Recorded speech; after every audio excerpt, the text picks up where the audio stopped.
Кога работиме со SVN, прво нешто што ни треба е репозитори. Тоа е некој фолдер некаде кај што стојат нашите фајлови што сакаме да ни бидат визионирани.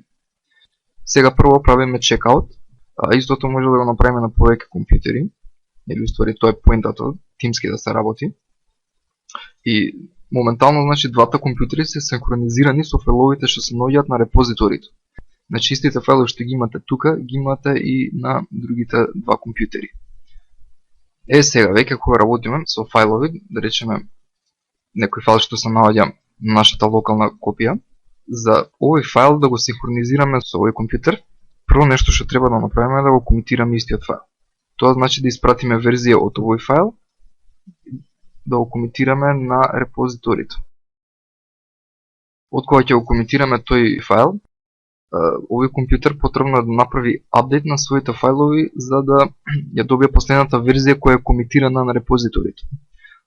Да речеме дека правиме апдейт и го добиеме истиот файл тука. Да замислиме следната ситуација.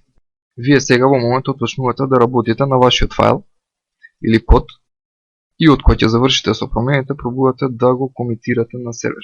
Арнам во моментот доколку вашиот колега работел на истиот файл и на истите линии од кодот, и ако се обиде да го комитира од страна на репозиторите, ќе добие порака дека не може да го комитира затоа што последната верзија која што се наоѓа на серверот не е иста со верзијата на фајлот кој што се обидуваме да го пратиме.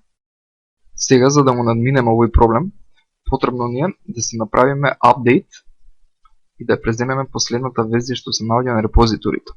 Но при обид за преземање на последната верзија ќе се појави конфликт, со тоа што ќе се појават и неколку верзии од истиот файл, меѓу кои едната ќе го содржи локалниот код, а другата ќе го содржи кодот што се наоѓа комитиран на сервер.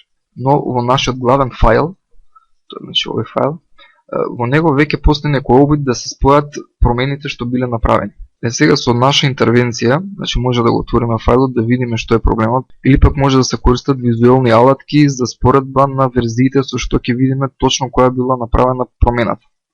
Откога ќе решиме како треба нашиот код да изгледа, односно нашиот файл, тоа е многу едноставно, значи со десни клик Resolve Conflict го решаваме проблемот, кажуваме дека таа ќе биде наша конечна верзија што ќе ја прифатиме, тогаш повторно можеме да го комитираме фајлот и конечно да имаме верзијата качена на сервер. Често поставувано прашање е дали доколку работам јас локално на моите фајлови и се решам да направам апдейт, односно да преземам копија од репозиторите, дали моите промени ќе бидат избришани, т.е. преклопени. Одговорот е дека вашите промени нема да бидат изгубени. Значи ќе бидат зачувани со тоа што само таму каде што има разлики, само таму ќе се апдейтира. А доколку се работи за исти линии од кодот, ќе се јават конфликти кои што може мануелно да се ги решите, што не е уопште страшна работа, ствари.